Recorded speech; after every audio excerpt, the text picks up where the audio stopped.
Harley Quinn has been part of the DC universe for a relatively short time, considering we just had the 80th anniversary of Batman, and that's the universe she entered into. But she's been one of my favorites since she joined the animated series.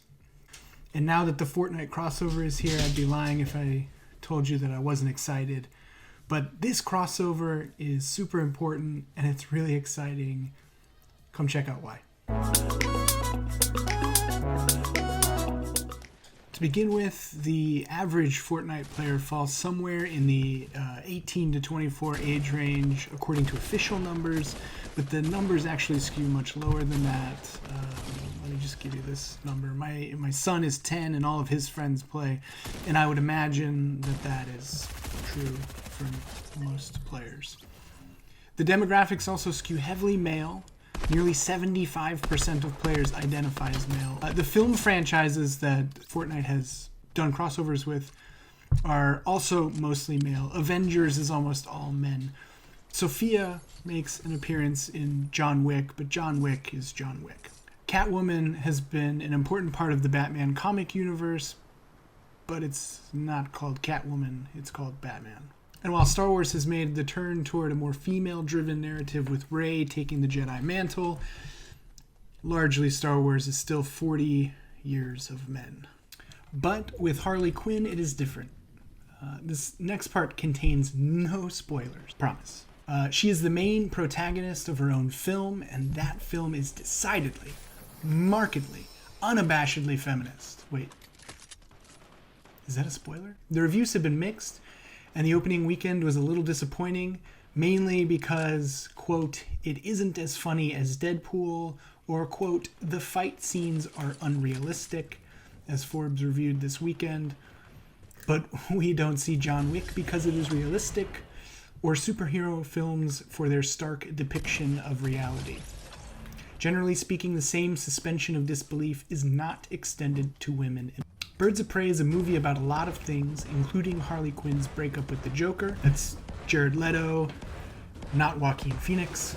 But mostly follows a woman who has been wronged and abused by men, and who takes charge of her life with the help of other women who have also been wronged and abused by men. As Mary Elizabeth Williams of Salon says, this movie, quote, airlifts the audience out of the tired, convenient ideology around what a victim is supposed to look and act like. There's a lot of action, there are laughs, but it is also apparent that the movie was written and produced by women.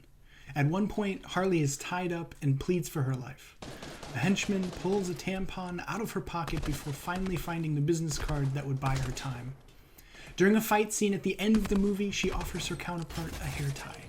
During that same fight scene, Harley magically changes from shoes to roller skates, and her counterpart asks, when did she have time for a shoe change? This is stuff men don't think of, and they typically don't have to. The movie is self-aware, and that awareness gives it power, which is something the movie takes pains to address, both in its form and its content. In the main antagonist's bar toward the middle of the movie, an inebriated Harleen Quinzel tells Black Canary a Harlequin is defined by servitude to a master.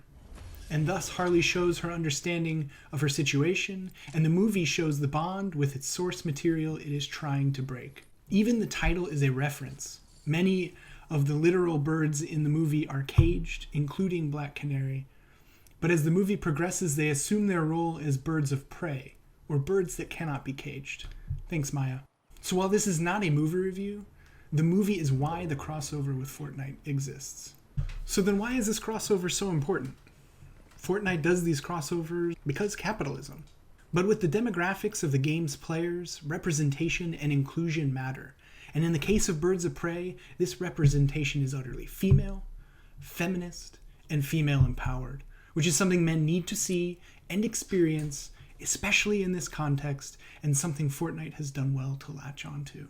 So while the crossover does not necessarily translate to box office success, the representation is there, the support of the film's feminist idea is there, and that is important. After all, in Fortnite, everyone controls their own destiny, even when they wear female skins.